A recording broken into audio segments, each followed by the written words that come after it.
Audio. Derrière le label bio, quelle stratégie pour convaincre les consommateurs? Toujours plus de bio.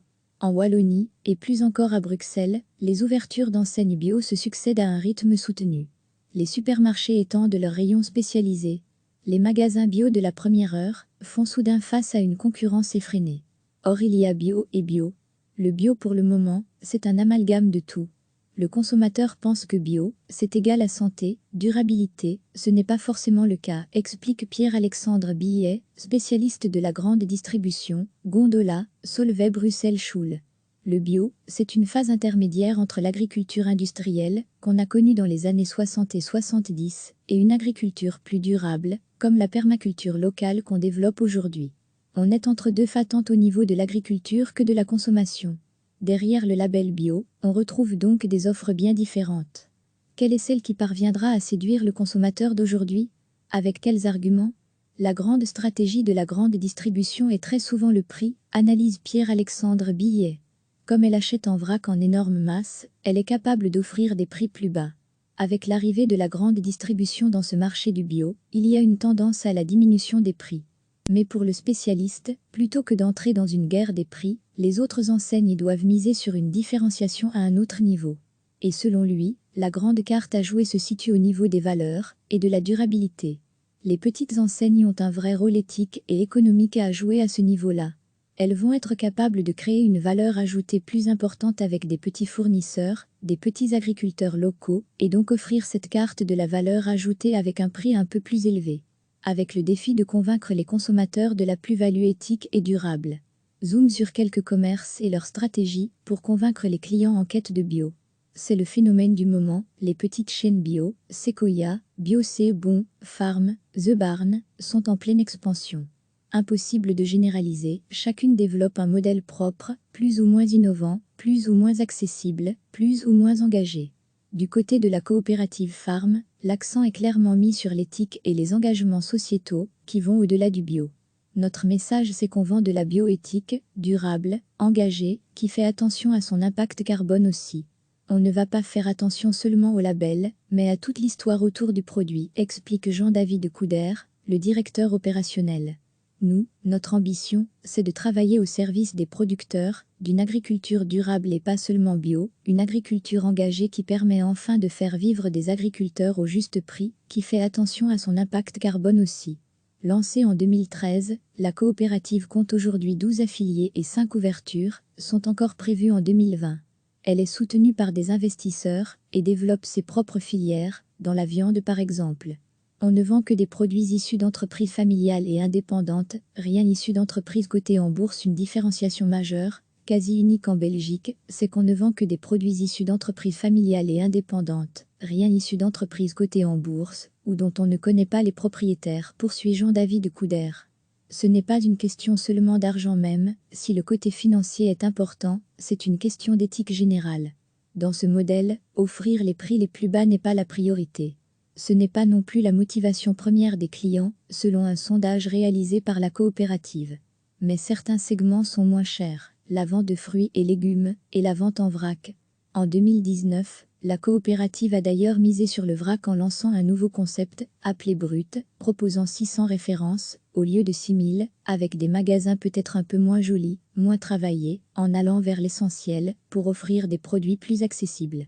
Cette nouveauté stratégique rejoint l'approche de The Barn, un projet lancé en 2017 par deux copains bruxellois, toujours actionnaires à 100%. On s'amuse comme des fous, c'est un projet de vie, explique l'un d'entre eux, Julien de Brouet. Ils en sont à leur 4e magasin en 3 ans à peine. Là aussi, la volonté est de soutenir une agriculture durable. Chez nos maraîchers, on paye tout à 7 jours, au lieu de 30 à 60 jours traditionnellement, illustre Julien de Brouet. On propose du préfinancement aux agriculteurs, on donne des primes d'investissement, on aide à financer le matériel, par exemple une machine, pour ramasser les potimarrons.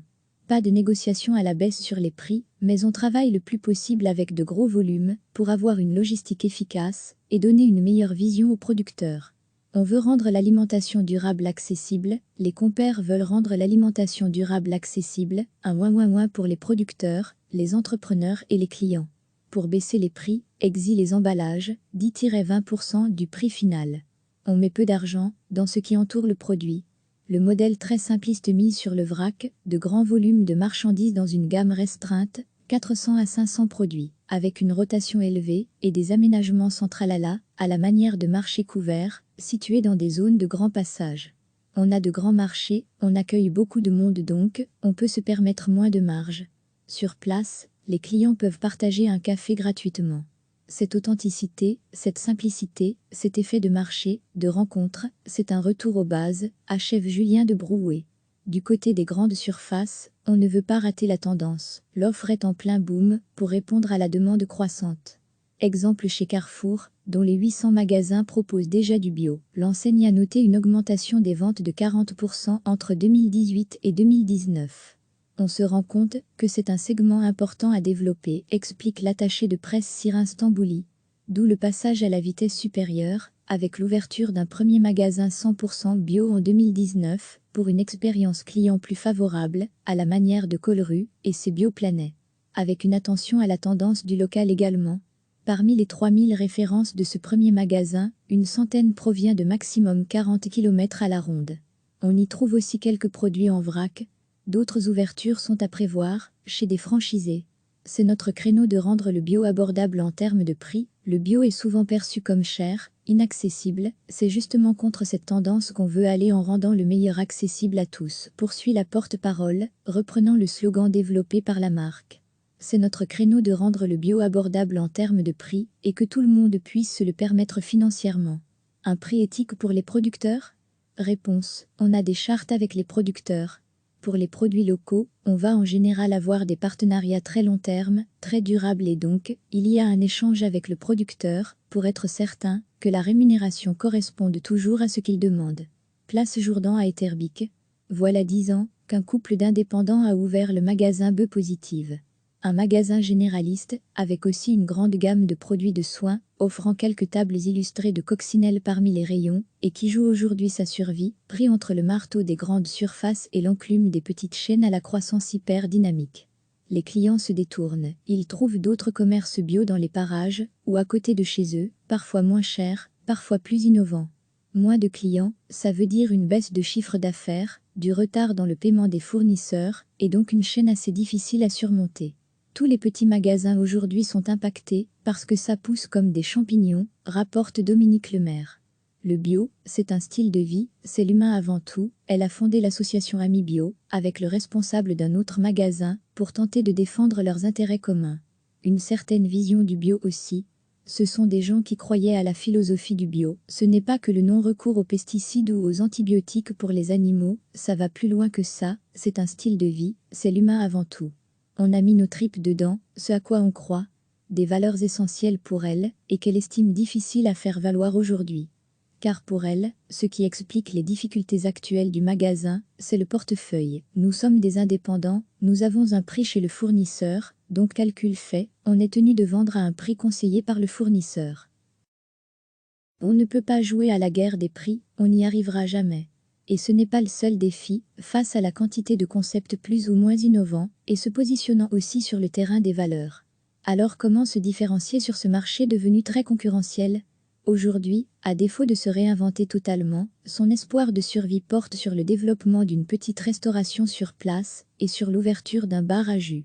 Recevez chaque matin l'essentiel de l'actualité. Cliquez sur s'abonner pour recevoir les dernières nouvelles.